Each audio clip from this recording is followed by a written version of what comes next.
Greetings, everyone. This is Mr. D. Meezy, and we're back once again promoting the 5th Annual Black Family Summit. This year's Black Family Summit will be held at the Jackson State University East Center on June the 6th at 8 a.m. to 4 p.m. This year is focusing on reviewing the economic impact of mental health, mass incarceration, education, and kinship care in communities of color.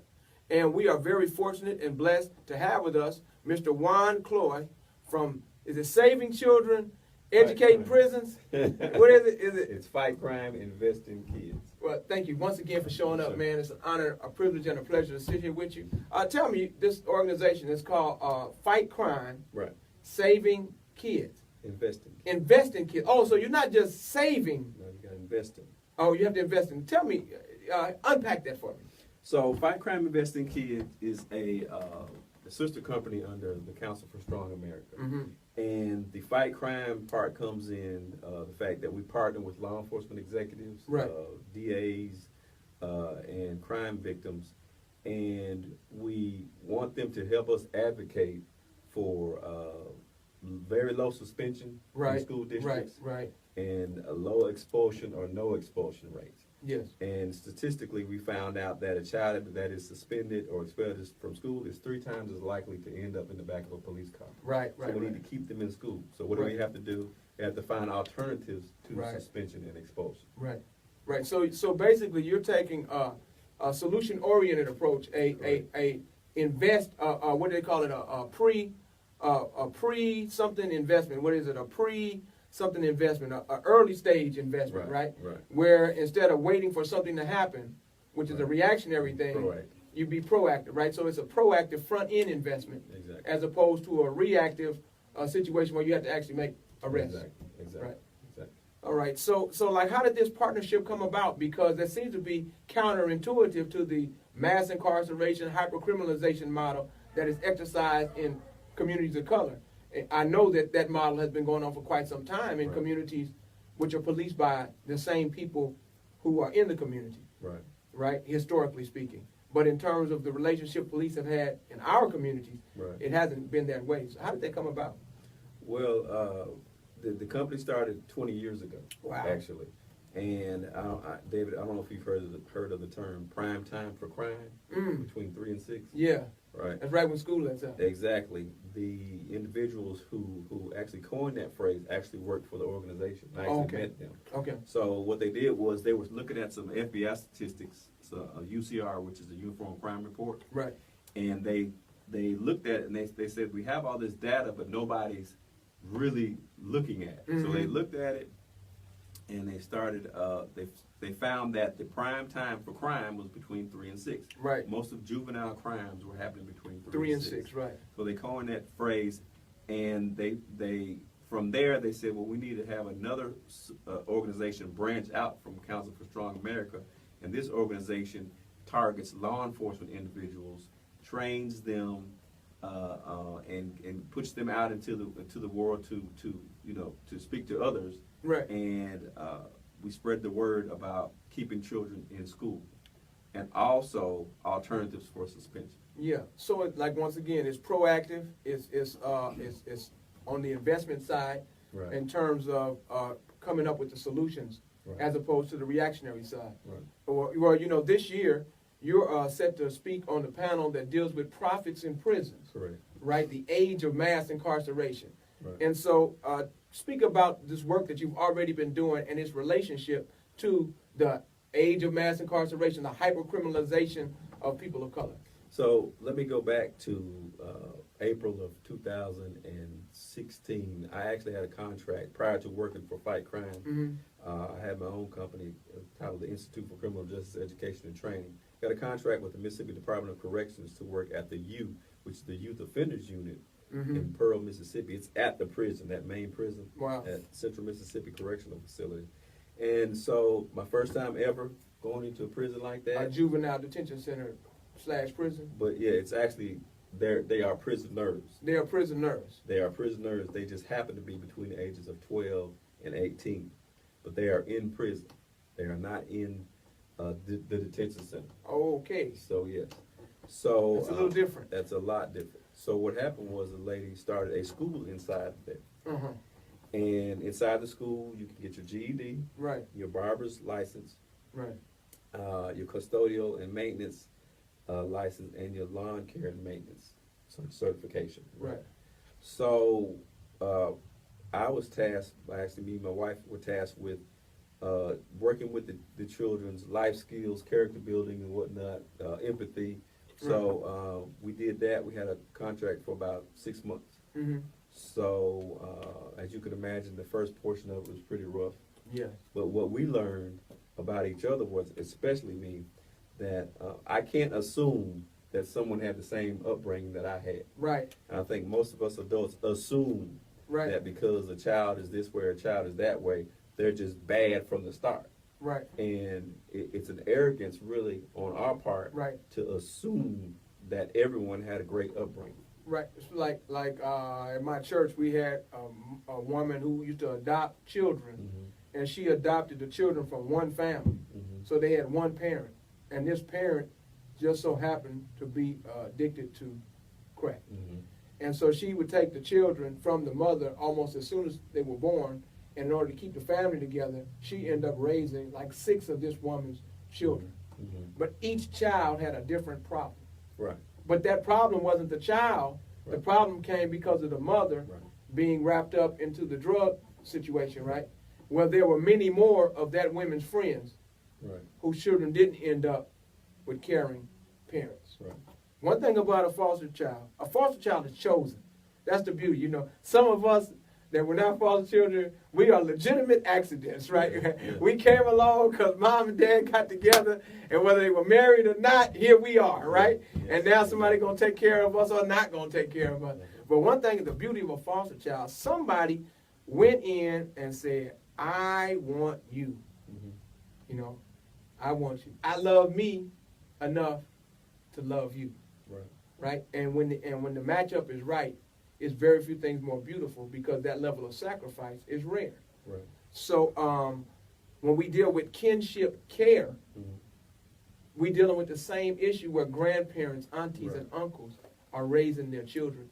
So as someone who has some experience being a proxy parent, right, where in that program you had to be the right kind of father figure, and it took you to learn that, hey, every child don't have the same background.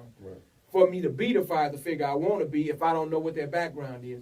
Talk a little bit about kinship care, being a proxy parent, being the other parent, so to speak, and also mass incarceration. Well, first of all, I have 6 adopted children. Oh, okay. That helps. So, and I have 2 biological. That helps. So I was already prepared to deal with the attitudes, you know, and when they found out I was a former police officer, you know, the hisses and whatnot. Right. Now, that lasted for a couple of weeks, but, you know, it worked out for the better. But there's some odd 50,000 kinship care parents in the state of Mississippi. Right. So that's quite a few parents that we know of. Those are the ones that we're counting. Right. Right. So we forgot about Auntie so-and-so. Right. That's right. Who hadn't called the state to ask for any funds. No, she hasn't. Right. No. So I'm sure there's probably she's stretching the soup. A large number of those. And then the neighbors. You don't have to be necessarily kin. But you are kin because you're close, and sometimes when you're closer to an individual, whether that person is your blood relative or not, you see them more often than you actually see an actual relative. That's right. You know? That's right. So, so what I saw was the prison system was an eye-opener. You know, I've been in law enforcement for 20 years. I've been a police officer for 20 some odd years. But when I started dealing with the prison system, I was shocked at the level of pre-recidivism rate, meaning that they were already broken. You've already you've already been 3 resigned. strikes. Yeah. Right? Yeah. We're not getting 4 strikes. So when you get out, we're going to put you in a halfway house when you're 18 years old, and we put you in a room with somebody who's maybe 30 or 40, maybe a career criminal. Right. And you have to deal with that. You have to deal with dealing with your probation officer. That person may or may not be the nicest person in the world. Right. Number one, they are poorly paid. Probation officers are paid very little. Right. And they have a heavy caseload. Right. So on you top don't of have that, time to right, care. you don't have employment. Right. Hopefully you got your GED. Right. Hopefully you got your barber's license. We're just talking about the kids in the youth, right. youth offenders unit. We're not talking about the other kids. There are some 702 kids in under the age of 18 in custody in the state of Mississippi. Wow. Right. That's not in the U. The U only has 35 kids. Right. So the one with the school. Right. I tell them they're blessed. Yeah. Highly blessed and highly favored. And that's part of my rock I stand on when I talk to them, you know, because I can get pretty dirty with, you know. Well, you have to speak the language that they wanted to receive. So I tell them, hey, you know, you start tripping up in here, they'll easily move you out next door. Right. Right. So, so just me learning the steps that they have to go through when they get out, and immediately go see the PO and don't have any transportation, go get this and go get that, and then you have to pay the PO, and you have to get a job, and you have to have a job, and then you're in there. Some of these halfway houses, they sell drugs in the halfway house. Yeah, yeah. Some of the halfway houses, the person over the halfway house is the drug dealer. Yeah, I've seen that. Right. So what are you setting me up for? You know what they say. Exactly. Right. And not to mention I'm 17 or 18. Oh, and I've been in prison for maybe 3 or 4 years. Yeah. So they say we have doctorates, and they say we're smart, and they say I'm the chief and the head of this and that, but we can't be.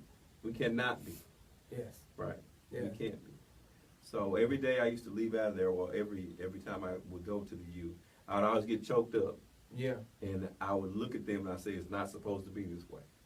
If anybody was supposed to be in prison, it's me, because I'm in my 50s, but it's not supposed to be this way. But you know, now for people who don't know, I mean, you had an approach to life that was on some black Superman, Batman, superhero type, where you would literally throw yourself, your physical self, in the midst of a fray.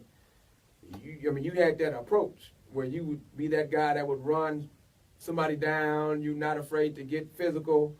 You're not afraid to get in between two people. You already had those leadership skills, you know, that can both escalate and de-escalate simultaneously, right? Whichever one you chose to do at the moment.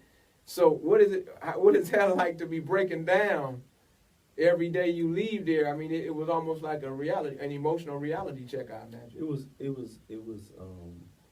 a reality check, definitely. It was humanizing for me. Mm-hmm. Because, you know, Superman is not human. Batman is, but he just that's just a dude with a belt. Right. And a suit. So it was something that I needed, you know, to come down from being a cop. I would dare say that most cops have a very, very, very high testosterone level, even if it's a mental testosterone level. Oh, no, it's real. Right. And then the other part is, yeah. But so I needed to come down from that. I'm still coming down. Yeah. You know. Don't come all the way down, bro. I need to come down enough, at least to live. And it allows me to be more friendly. Yes. Right. Not as suspect of people. Right. You know. I don't carry my gun as much as I used to. You know, I got a friend of mine, Mac Epps. Yes. He's always checking me for my defensive tactics and my gun. I'm like, look, man, I can't carry my gun all the time. They're gonna get me. Right. But so it humanized me, and it made me see that these young people, they had a rough go at it from probably day one. You know, and for me to compare my childhood to their childhood, I'd be embarrassed to say how great of a childhood I had. Yeah. Right. Yeah, sometimes you can be in a situation that's so far from normal. It's so abnormal. Right. That to try to normalize it or compare it to what normal is makes you a fool. Right? And so that would then show why you actually involved in the invest in children, the stop crime, invest in children, right? Because then you say, okay, some of these are so far gone, the amount of resources that you would have to pour in to get a minimal return is so great. Why wait till we get to that point? Let's go to where they actually are much more salvageable, right? Where they can still be redeemed with a lot less input.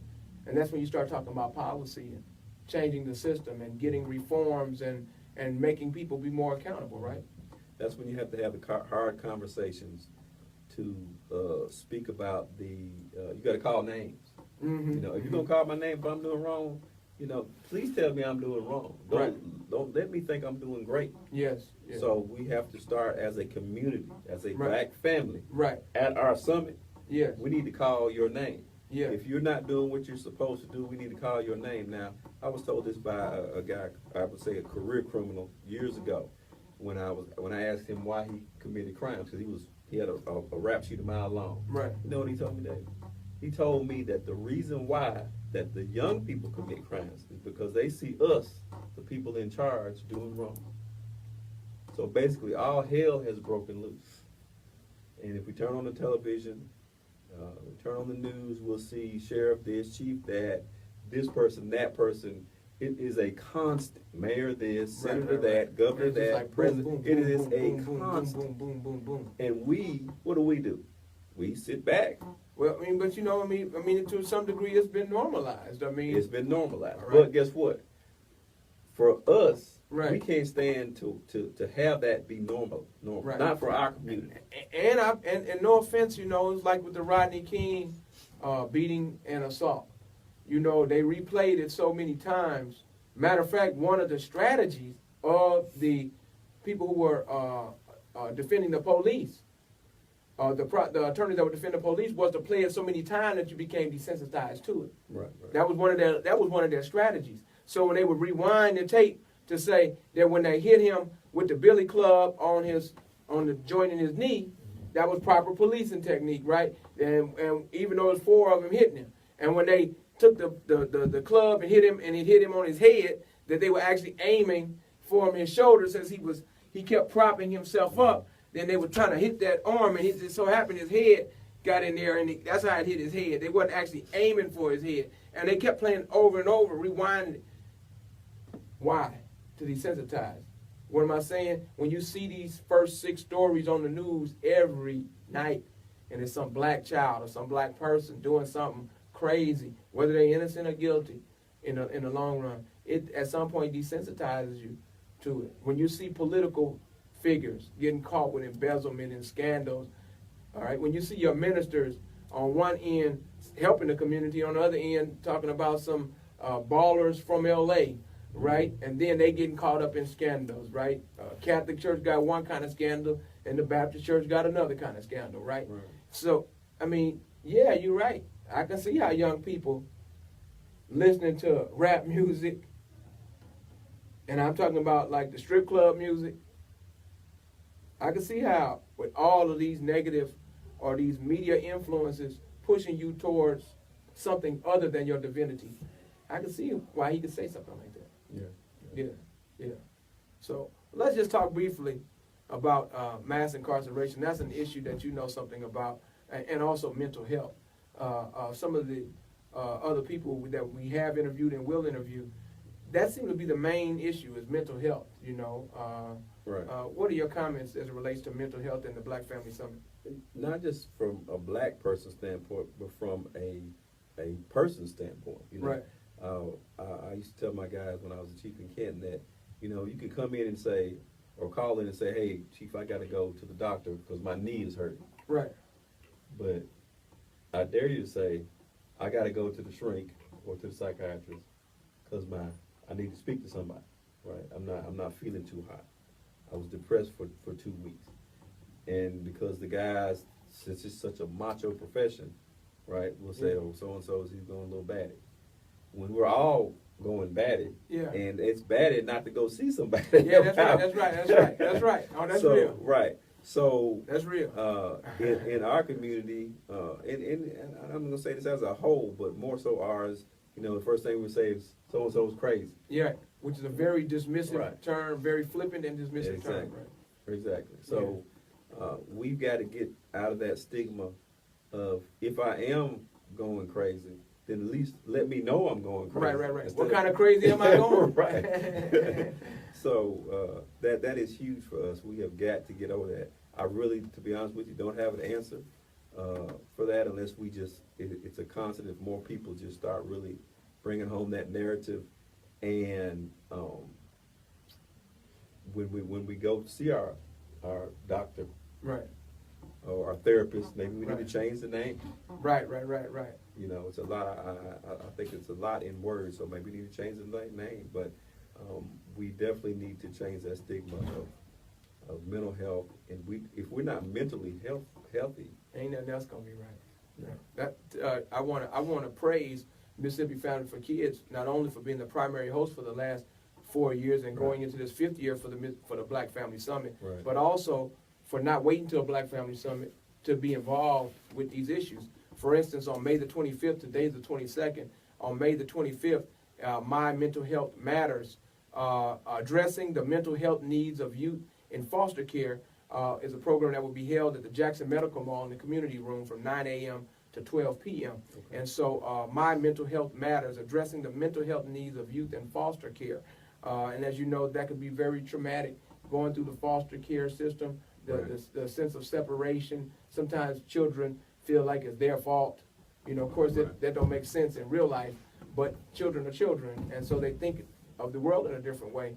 And so they'll think it's their fault that the parents abandoned them, or it was their fault that the parents were not at a stage of development where they could take care of them, right? And the children will carry that with them. Right. And then they go to the foster care system, and of course they got to deal with all that stuff that's going on. I can see how that would create potential criminals. I'm here. I'm here with a Love Vet shirt on, and they're doing a walk on Saturday, 8 a.m. in the morning at Parham Bridges Park. A walk to bring awareness to the homeless veterans. Right. We come to find out at a recent study released in USA Today that TBI, traumatic brain injury, and PTSD were found in 3 out of every 5 dishonorably discharged veterans. But they were diagnosed after they got out, not before and during. So, and I can understand why the military wouldn't want to do those evaluations, right? But after they got out, they found out 3 out of 5 had brain problems when they did the scan. And that might have had something, might have had something to do with them not performing to the highest degree, right? Like you said, if you don't have mental health, you don't have nothing. Right, exactly. Right. I mean, what is your take, having dealt with foster care and having definitely dealt with mental illness as a police officer? What is your take on that? You have to be patient. And if you don't have it, you better get it quick. Because, we've had children in the house before that we were looking at. We've never done foster care. We were strictly adoption. So what's the difference between adoption and foster care? Adoption is they're your kids. Okay. They take your last name. The judge looks at you and says, right before he bangs that gavel, are you sure? Right. you can't bring it back, man. Right. And foster care is they can come in for X amount of time, right? And you have this deal set up with the state. You may be an emergency shelter, where if some child is taken in an emergency, they may come in and stay 24 hours or 48 hours. So either one, you have to have training in. Foster care, I know several foster care parents that have become adoptive parents. So it is an interesting journey, to say the least, particularly if you haven't been exposed to. Lucky for me, I was a police officer, which exposed me to quite a bit. Yes. Prior to dealing with some of my children's issues, and they don't, all the counselors or the social workers, they don't know all the issues. Well, they can't. They never live with them. No, they tell you later on. Yeah. Right. Yeah. And you're like, what? So, He's like, why you didn't tell me right. that they were this level of crazy? Well, we wanted you to get them. We couldn't do nothing with them. I can't even do nothing with me. I was trying to adopt myself. And when I read the truth about me, I tried to give me back, right?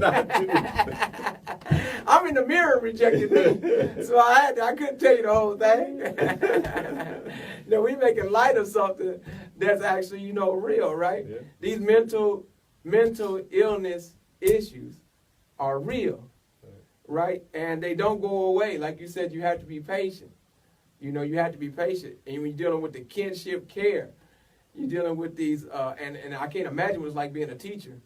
You have to be a teacher. You're in education, and you got to deal with these children with these mixed backgrounds, and they didn't eat this morning, and somebody got them on medication, and the dosage is too high, right?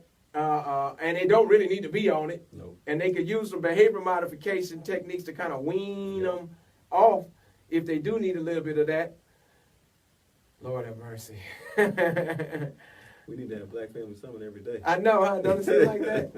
And I can't thank Dr. Osby and Dr. West and Dr. Neelums enough for the work that they've done to help these things come together, and all of their contributing partners who are a part of this process of healing with this 5th annual Black Family Summit, once again held at Jackson State University on June the 6th from 8 a.m. to 4 p.m., dealing with the economic impact of mental health, mass incarceration, education, and kinship care. Today, once again, we're here with Mr. Juan Cloy from Stop Crime, Invest in Kids. I like children, but invest in kids.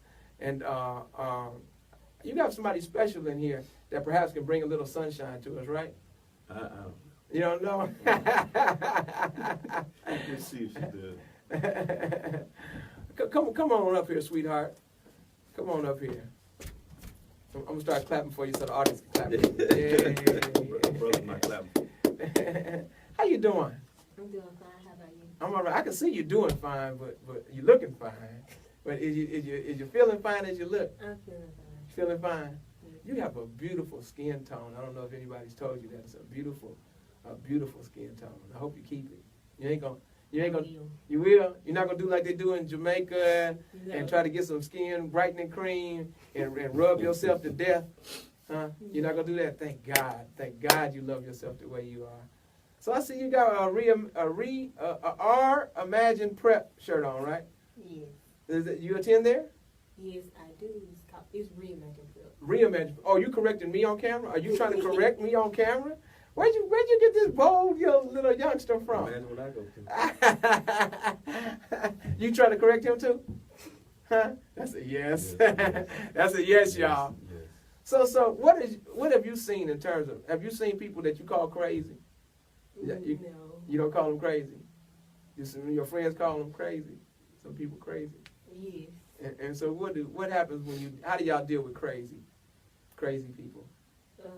They're not saying like crazy, like out of their mind. They're saying like funny crazy. Oh, funny crazy. Okay, like you so crazy. Okay, not like, oh, he's crazy. Not like that, right? Not like that. Yeah. So have you ever heard of anything like a Black Family Summit before? I have not. No? When you hear the term Black Family Summit, what comes to mind? What comes to mind is not abandoning the Black people, but, leaving them. Joining gangs and having a bad life. Mm-hmm. Blacks having a bad life. Going to jail, not staying in school, dropping out, taking drugs, stuff like that. Right, so you're saying that you see the Black Family Summit as something that helps to address those issues, right? Yes. Well, you're absolutely correct, because this year deals with mental health, mass incarceration, education, and kinship care. Some previous years dealt with the role of grandparents in the family. So you're absolutely correct. It's about healing. That's what the purpose of the summit is about. You got some questions you want to ask this beautiful man that's sitting next to you? Huh? No. You're not going to ask him nothing? Well, what you want to tell him? What you going to tell him? Oh, yeah, I do have a question. How was your experience of being a police officer? It was fun. It was sad. Cried. I laughed. It was an emotional roller coaster is what it was. It was just, I'm kind of glad I'm off, but I know there's more work to do. So I'm here to do this, and that's what the Black Family Summit is for also. We gotta get to work. That's right. Get to work. Do you like being a family?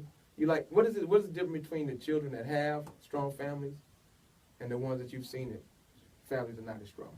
Have you noticed any difference? I have noticed the difference. The difference is that when you have a family, they love you and take time to care about you. They discipline you because, not that they're being mean because they love you, but when you don't have a family, they just let you do whatever. You've seen that already?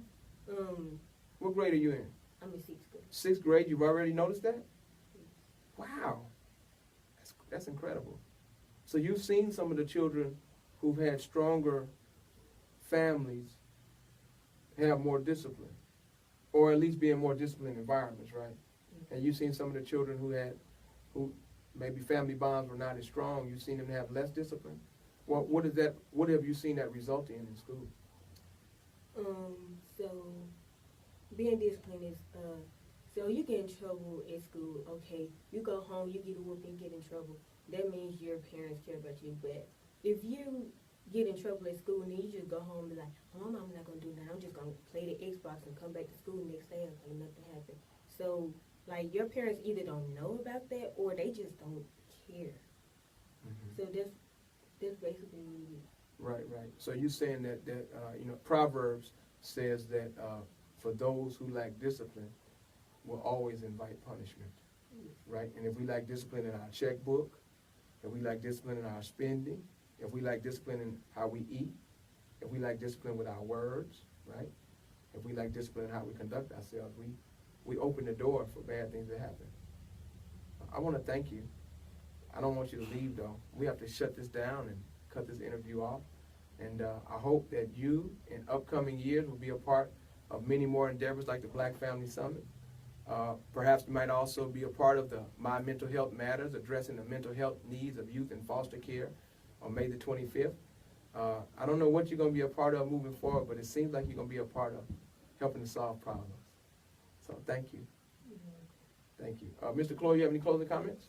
Yes, make sure you attend the Black Family Summit. And we need to do this actually every month, or really every day. But if you can't come, make sure you have somebody come to represent you. We need to take care of these huge issues in our community. We need to be involved in our children and our elderly and our family members. We have to be involved. All right, this is Mr. Meezy signing out once again for the 5th Annual Black Family Summit held on June the 6th at Jackson State University East Center. Please come out and be a supporter. Thank you once again for tuning in.